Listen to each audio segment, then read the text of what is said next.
it's gonna look a little different today. I mean, I'm playing Unpacking, but I'm also unpacking another thing. And it's this tiny little thing called my eating disorder. Yeah, I had planned another like video which talks about like my mental health in general, but I feel like this was something I need to do. I did have a pretty rough backslide the other day, and yeah, I kind of want to talk about that, and also just what that means and like what this whole thing entails for me in general. But I also just don't want to sit here and just talk, so I'm gonna play a video game that calms me down. So yeah, here we go. Oh, right. Okay, so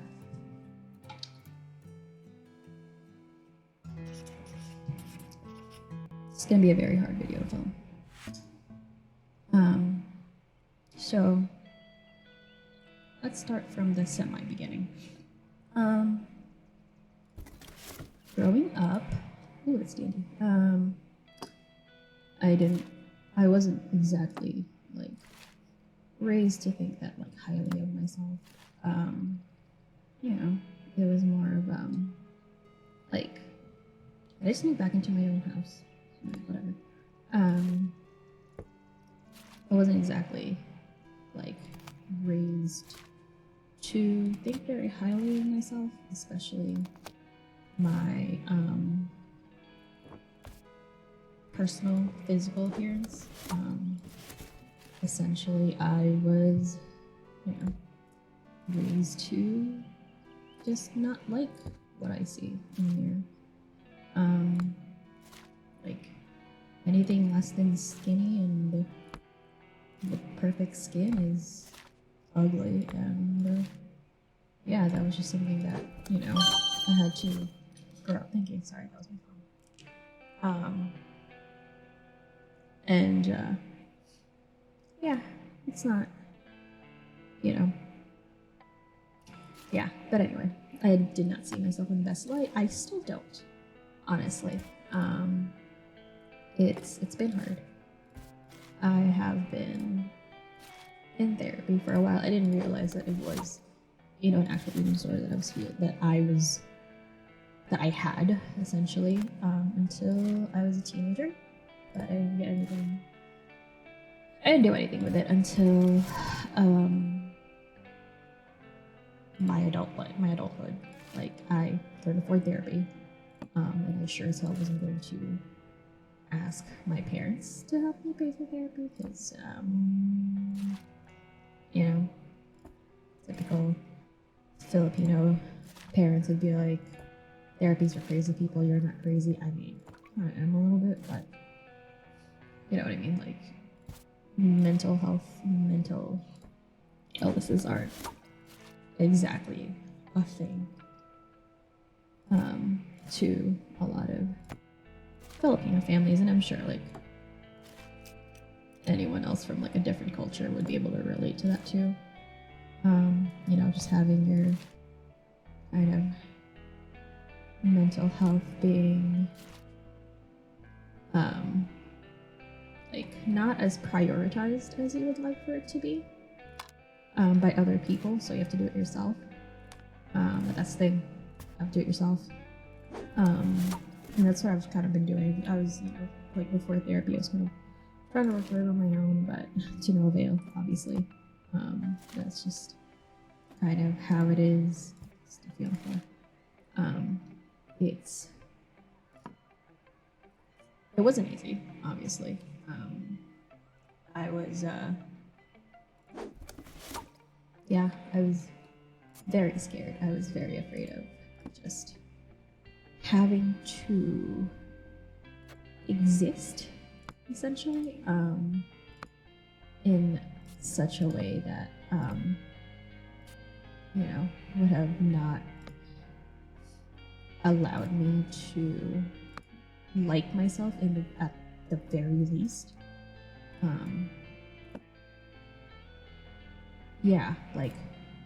It's also, and it's not even like a physical physical attribute thing. For the most part, it's also just feeling good enough, which is kind of where my triggers are. It's like,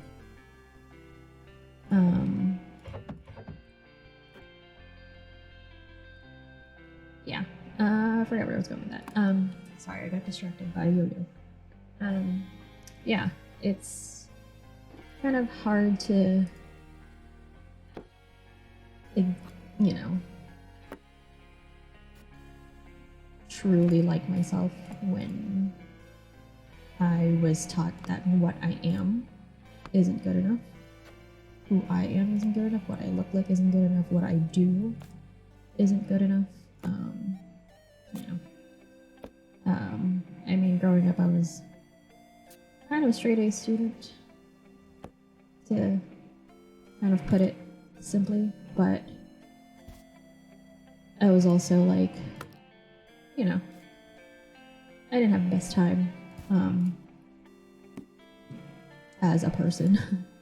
I always felt like pressure, and that pressure was always just like trivialized and invalidated just because other people are going through harder shit than I was, or whatever, or facing more pressure than I was, and basically I just had to deal with it. And you know, kind of, I didn't want to deal with it.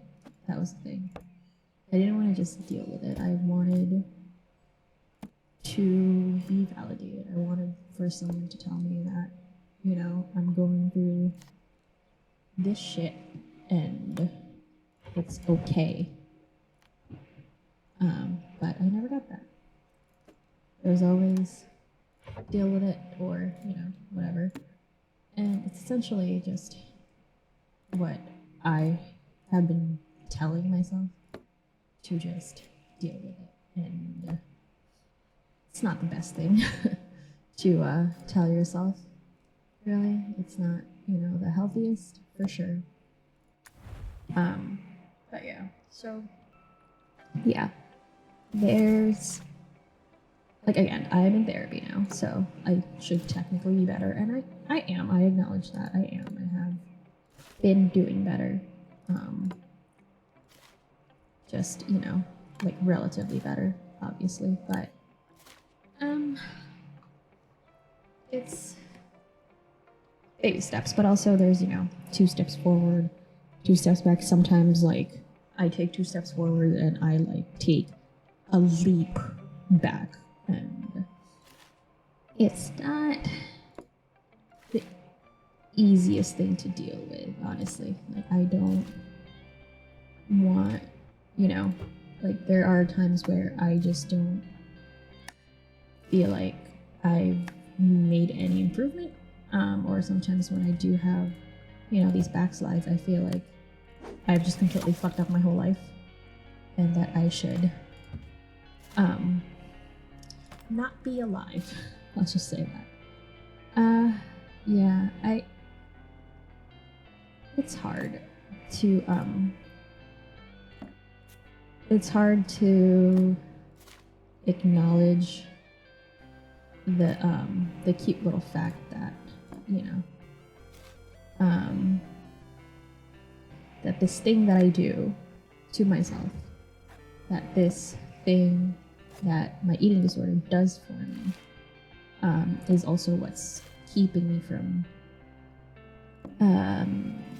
recovering, I guess, quicker. So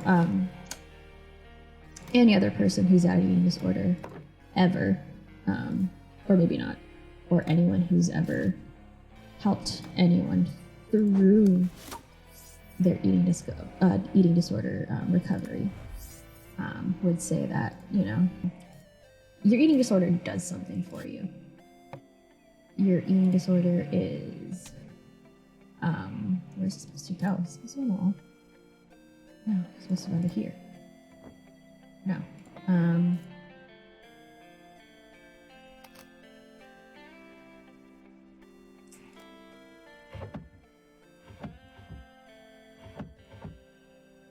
Sorry, hold on. Hold, please. Wow, we're hiding that. Okay. Okay. But yeah, your eating disorder does something for you. Whatever your eating disorder is and whatever it does for you, that's kind of a personal thing. But for me, and like it's kind of common, most people that have the same thing as I do, is it gives me a sense of control. And also, most of my triggers lately, most of the times that I have, slid, would be like we're not triggered by food or my weight, my physical appearance. It's triggered by not feeling good enough, because it essentially kind of boils down to that. Like, again, I was raised as, I was raised to like basically think that what I am, who I am, how I look like isn't going to be good enough, no matter what I do, no matter what I do to change how I look. There's always something, like, oh, I grew up fat and then I lost weight and then I'm too skinny. And then now it's, I have bad skin and then my skin gets better. And then, it's just a plethora of things. That like, there's always something that isn't good enough. And obviously these all come from external things. Like these things are, are all like external voices that I have unfortunately internalized. And yeah, here we are in 2022 at 31 years old, still trying to heal my inner teenager, because that's essentially it, man. Like, it's my teen years were basically just kind of spent, feeling sorry for myself, not feeling good enough. But yeah, so, let's fast forward to like now that, again, my triggers are not always food related, but but when it is food related, or even when it's not, I have the urge to purge. And it's not a nice thing. It's not a nice feeling to have, because, I love food.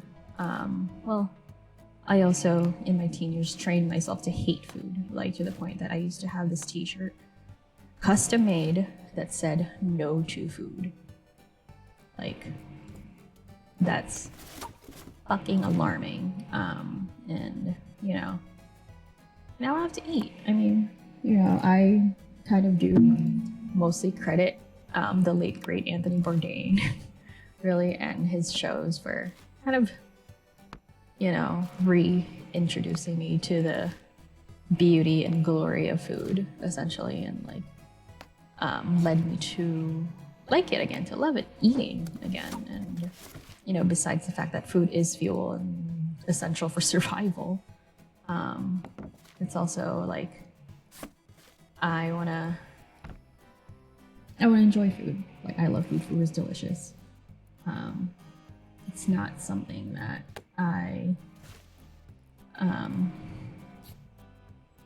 not something I should be hating. Especially like, I don't know, this family fucking love food. Anyway,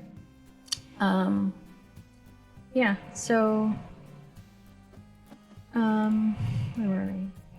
Yeah. So, okay. This kind of like leads to what happened to me over the weekend. So, I smoked a little beep beep lettuce, the devil's lettuce, essentially. And, with that comes this cute little thing called the munchies. And,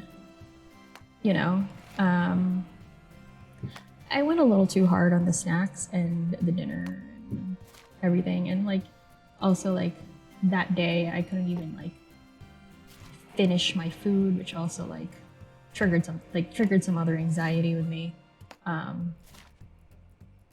Cause I grew up basically being told, you don't finish your food, you're wasting your food. If you're wasting your food, you're a piece of shit. You know, that cute stuff. So yeah, like, you know, just trying to reconcile those things. I felt insanely like bloated and disgusted. I was disappointed in myself for, you know, for like even doing that, and I just, yeah, no, I just wasn't having it. Like it was, I didn't, yeah, I just didn't like myself that day. Like I hadn't even done anything yet. And I got home, and I saw how bloated I looked. I mean, obviously I ate a fuck ton of food. Naturally that'll happen, but I was already feeling some type of way about having eaten all that and feeling like that, and then just seeing it. And also, like, obviously with an eating disorder, what I saw probably even more warped than, it probably wasn't even that bad. Like, it was probably just a little bloat, not like what I saw was, you know, just a misshapen blob, which is what I normally see anyway, but like it was like 10 times worse. So yeah, and then I purged, and you know, it gave me a little bit of control in a sense.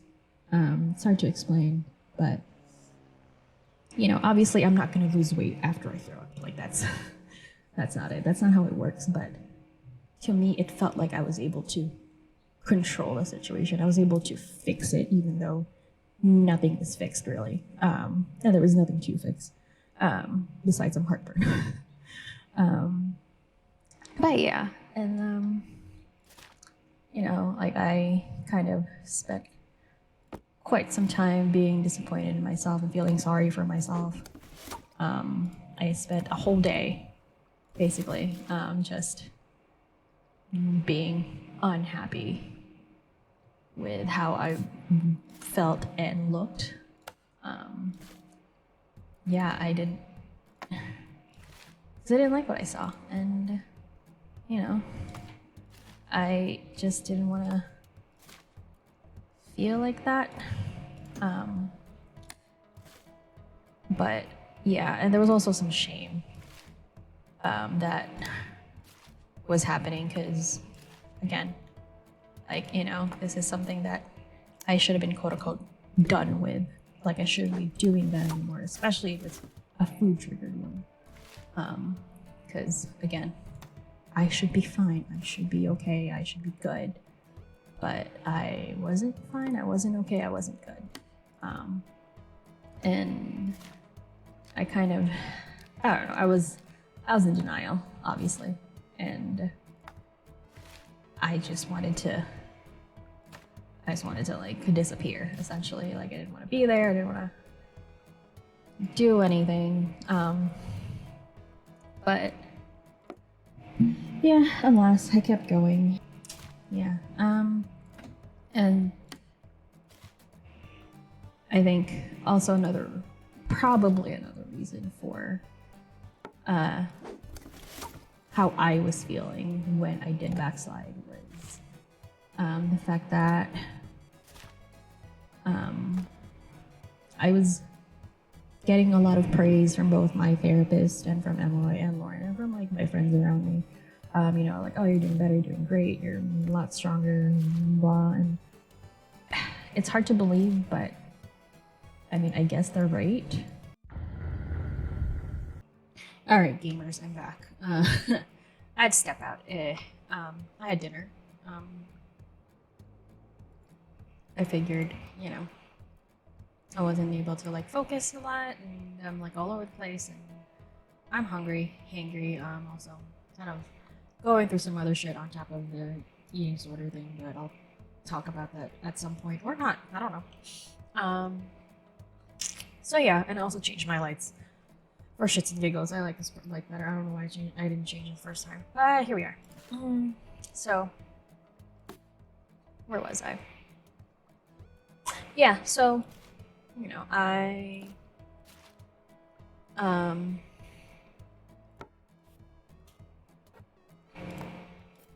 yeah, so I did a little bit of a backslide over the weekend. Not exactly proud of it, but here we are. And yeah, it was hard for me to accept that I let a food trigger get to me like that. Because she's like, oh, I've been in therapy for years. I thought this was, dealt with or like handled a little better. But apparently not.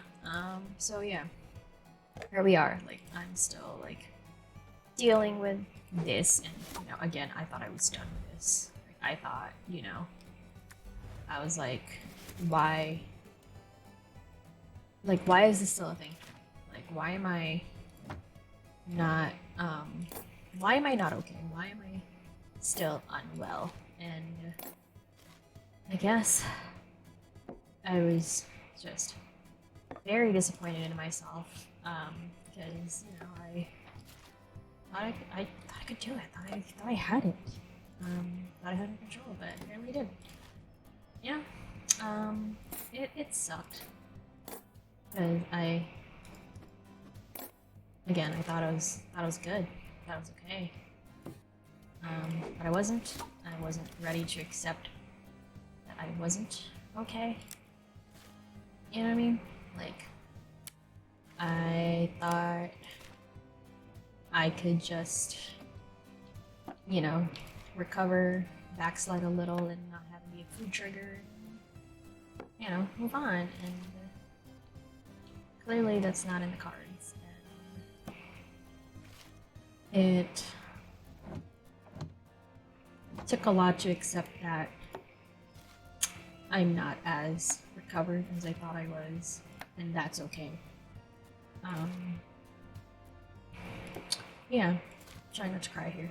Yeah, I, didn't think I was going to be able to,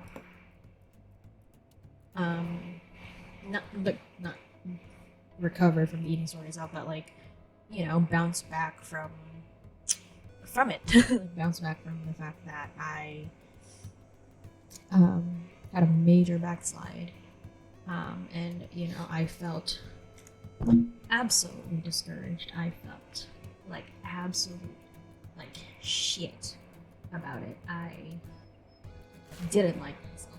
Right? I was disappointed in myself. I said not so nice things to myself about myself. And yeah, I'm not proud of that. Not my proudest moment, for sure. But I guess, I just gotta keep going, keep moving. I didn't know. I didn't know how I was gonna recover from it. I called my therapist the first chance I got, and I was hoping to like move my session to like something earlier, bump it up, because I was like, I don't know if I can do this. And she was like, oh, can't do it. We gotta stick to whatever we had scheduled, because normally we were able to sometimes, or I can have an extra one. And she was like, no, can't do it. We gotta do it on the day, sorry. And then I had my session, and it was about this and a bunch of other things that's not related exactly. But I also asked her at the end, I was like, everything I kind of knew everything that I was, going through in a sense. And,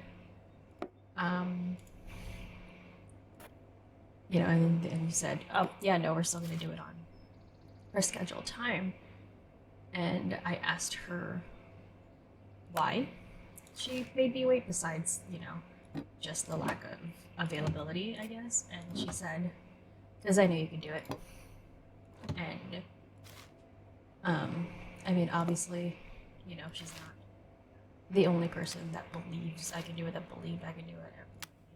there's people that I'm surrounded by that believe in me, that I can do it, that I can, you know, recover or like bounce back and feel okay after a backslide like that. And it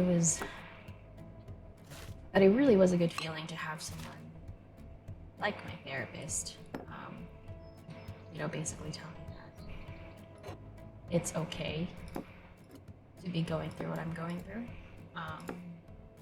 That, you know, while not ideal, it's still, for a lack of a better word, normal to feel that way. And it's definitely normal to be disappointed in myself, and that, you know, it's actually fairly self-aware of me to even recognize that, you know, what happened wasn't exactly my fault, but it's also like something that needed to be dealt with. It is incredibly hard for someone who's just always so hard on themselves to just accept the fact that, you know, through all this, like, that I'm still doing quite well despite the setback, and that yeah, I don't know, man. I'm running out of nice things to say about myself. I wish I could tell you exactly what my therapist said. Actually, I can. Basically, she told me that, like, you know, like, she gets it. It's hard. Maybe it's gotten harder. And it's also not just strictly about my ED, but yeah, but like, you know, it's gotten hard because of like circumstances and situations, kind of out of my control, but also within my control. That's the weird part. And that, you know, I need to be a little kinder to myself, a little bit more patient with myself when it comes to stuff like that, because, like, man, Jesus knows I don't have patience for mediocrity, especially coming from me, like my own mediocrity. Have the fucking time or room for that. Like, I just don't wanna do it. I don't wanna deal with it. Like, me being mediocre, me failing, like, no thank you. I don't enjoy that. But yeah, and yeah, she said I should be a little kinder to myself and, you know, be a little bit more patient. And I guess that's the same for anyone that's going through anything. It doesn't have to be an ED, but like, if you feel yourself kind of being you feel that you failed at something, which you didn't. I'm Jewish. Just be a little more patient and a little kinder to yourself. I know that's fucking rich coming from me, but it's this thing that I learned in therapy, and, you know, I'm not a mental health expert. I am not qualified to be giving advice, but I do feel like I have enough experience as someone who does go through these things to be able to say, like, you know, give yourself a little bit more grace. These are basically things that, like, my therapist tells me, so I'm not just saying that, but like, yeah, just to kind of give yourself a little bit more grace. It's not easy. Like, recovering from something like this, it's been going on for a long time. It's not easy. And what you're doing is so fucking brave. Oh my god.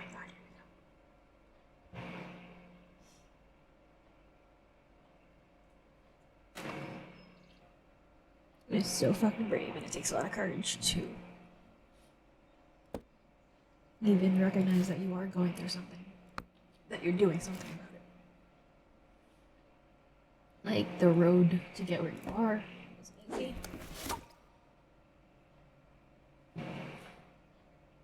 You're here, you're alive. Whew, I'm sorry. Yeah, you're here, man. Like, I don't, you have no idea how incredibly courageous it is to just exist. When there's a voice in your head that tells you that you shouldn't. There's a voice in your head that tells you you're not good enough to be where you are right now. And you're still here. You're fighting that. You're showing that voice who's the fucking boss. And yeah, I want you to know, like, whoever you are, that I'm so fucking proud of you. These are things I should be telling myself, but whatever. Maybe I am telling this to myself. Yeah. So, I don't know.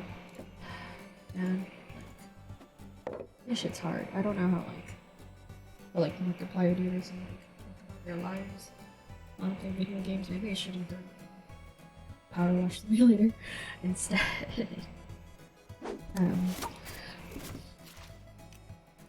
But yeah, like, whew.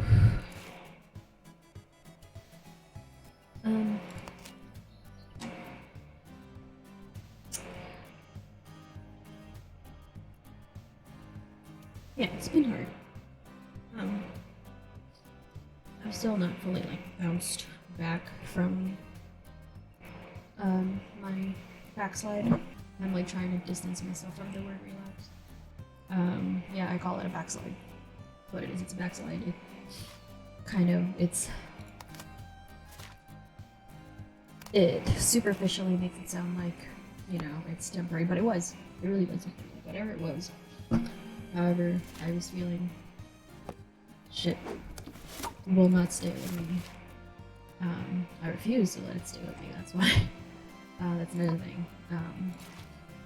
Like, fighting an eating disorder, like, trying to shake it off, like, you're literally fighting for your life in a sense, but also you're fighting this, like, monster inside you that's, telling you you're not good enough, telling you you're not attractive enough, telling you you're too fat, or whatever. It's easy to ignore the people that tell you that. I mean, I grew up to that, so it's, yeah, again, it seems like it's easier to just, oh wow, a basket of wires, that sounds like me.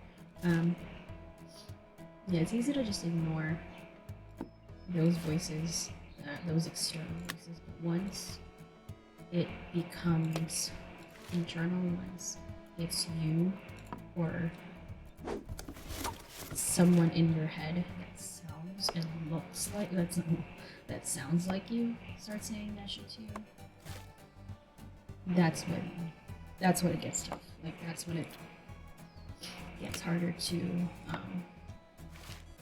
fight, because all you want to do is, like, if it's coming from you and no one knows you better than you, then holy shit, this voice in my head might be right, and it's not. And it took me a while to recognize that, really. Sometimes I don't believe that I'm ever going to be worthy of any kind of, like, love and, like, encouragement that I get from, people, the supportive people that I surround myself with. Like, it just doesn't seem like I deserve any of that. I don't honestly think that, you know, someone like Emeroy, and I know it's unfair that I'm putting him on this like weird pedestal or whatever, but it's not. It's not like that at all.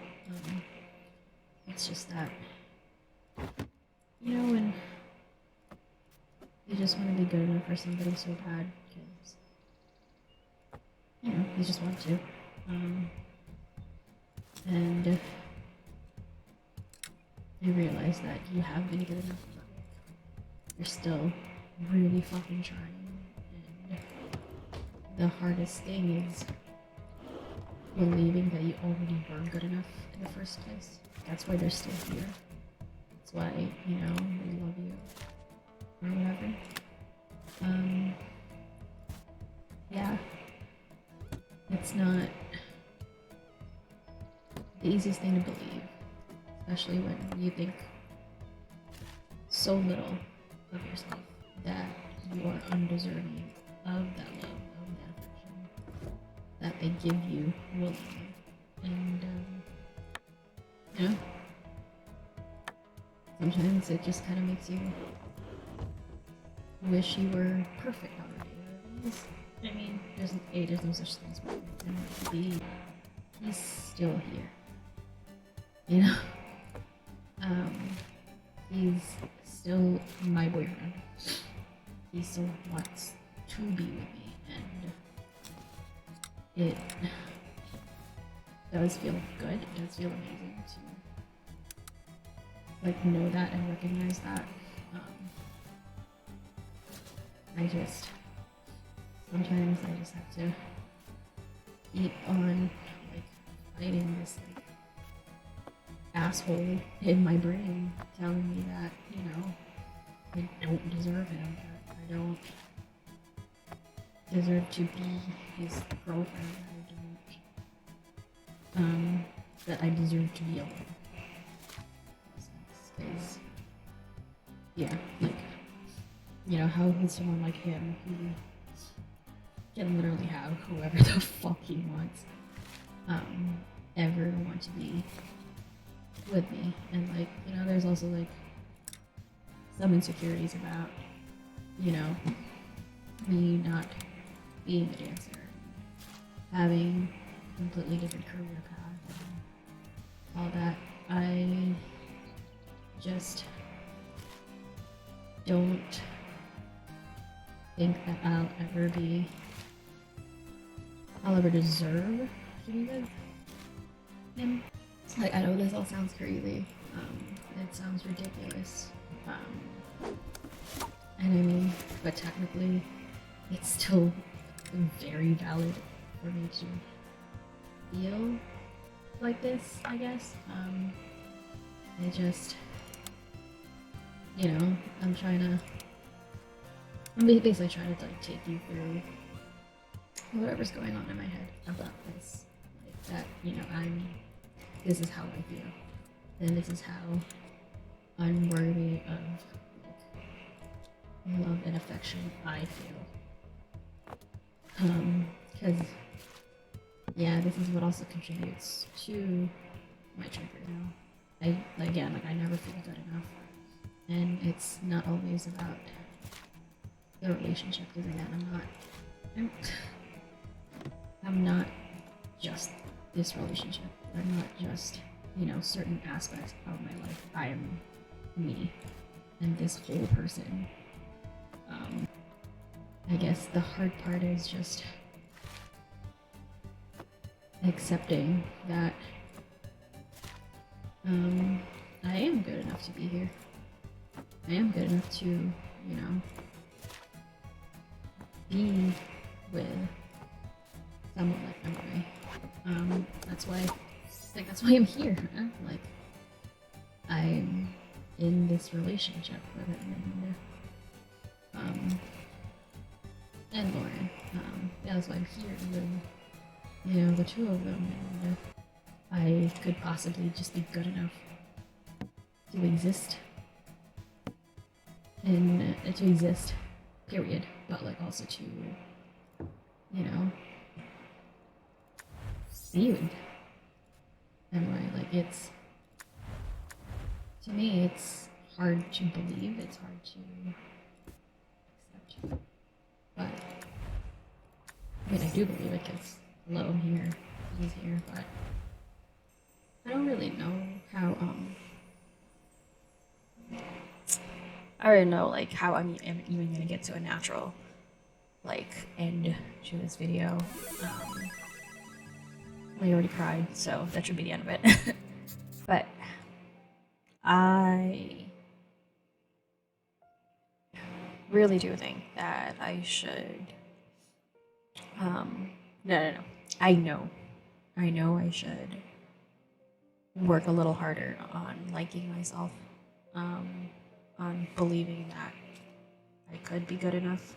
I'm a human being, I make mistakes, and I face the consequences of those mistakes.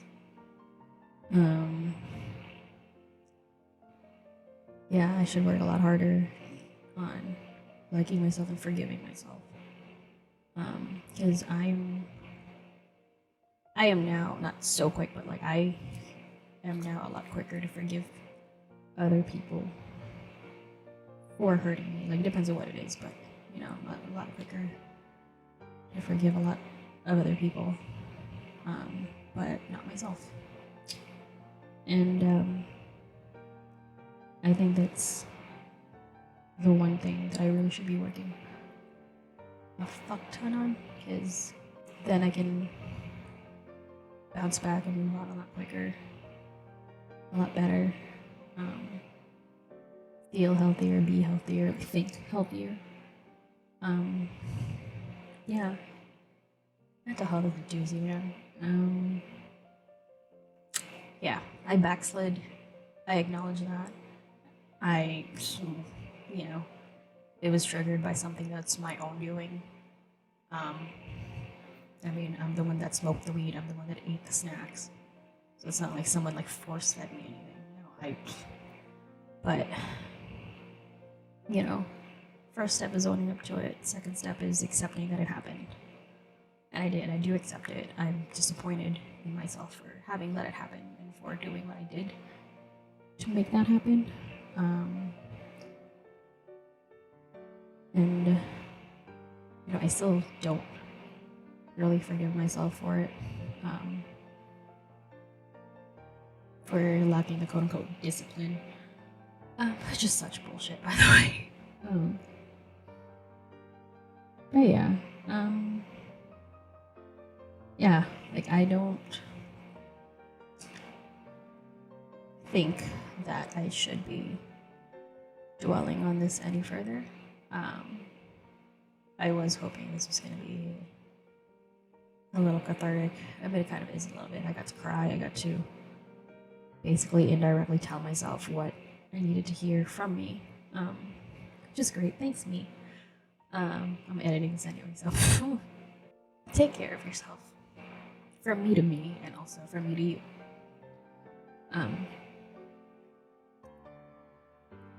Forgive yourself quicker. I know we make mistakes. We're human beings. Unfortunately, I'm sorry. I'm sorry to tell you we're human. And we make mistakes. We're not perfect. Hell, even Beyonce makes mistakes, man. Forgive yourself. And however long it takes, because I'm not gonna be the one to tell you to forgive yourself quicker, because I need to do that for myself. But forgive yourself however long it takes, and take however long you need to feel it. Another brave thing you can do is feeling these feelings, actually letting this suffering happen, but don't get lost in it. Because if you get lost in it, you're going to be stuck like me for a little bit, and it's not a good place to be stuck in. It jeopardizes you, your health. It jeopardizes your relationships, especially the ones that you care about keeping. Trust yourself too. Like, you can do it. You are a lot more powerful than you think you are. That's from you to me and you to you.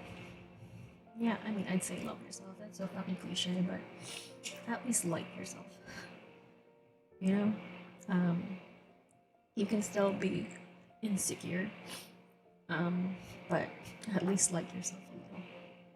You know, actually pat yourself on the back for anything, for something, really. Like, I mean, if someone hates on you for patting yourself on the back for literally getting up in the morning, fuck them. Like, they don't know what you're going through. If you think getting up in the morning, like taking a shower or whatever, is good enough to pat yourself on the back for, fucking do it, man.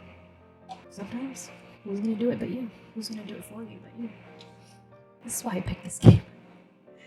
It's like comforting a little bit, because I am also, you know, gonna be doing some unpacking fairly soon, hopefully by the end of the year or the beginning of next year. Hope this helped.